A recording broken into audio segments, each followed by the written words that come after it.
Oh. Pare, kala mo wala akong masabi?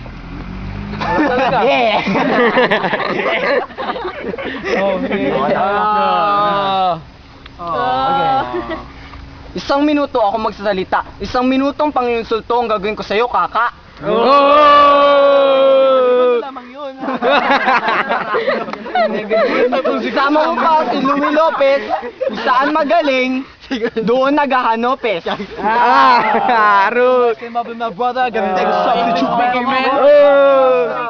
You standing beside the moonlight, you shine like the moon bright.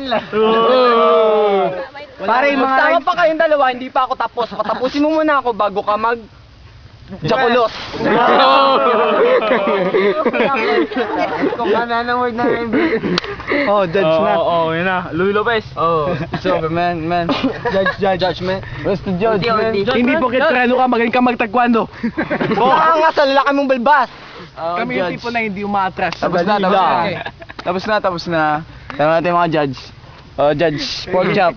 Ano masabi niyo? Napakasarap na ng ating lugar. Pork chop. Mamaya, doon tayo sa dingdungan. Ito si Mr. Yu. Mr. Yu. Pego. Ang galing si Emil, 2 verse 1. Oh, sige. Saludo ka. Oh, magaling na si Emil. Dito naman tayo kay Snowboy. OT yan, OT. And the one dwarf. OT. Ha? OT. Overtime. Overtime. Yun lang. Yun lang. Oh, sige. Ikaw naman si Ikan. Masasabi ko lang talaga, Ikan. yun lang. Pero, mas maganda kung may OT pa. Oh, sige. OT, OT. You wrestle with my brother!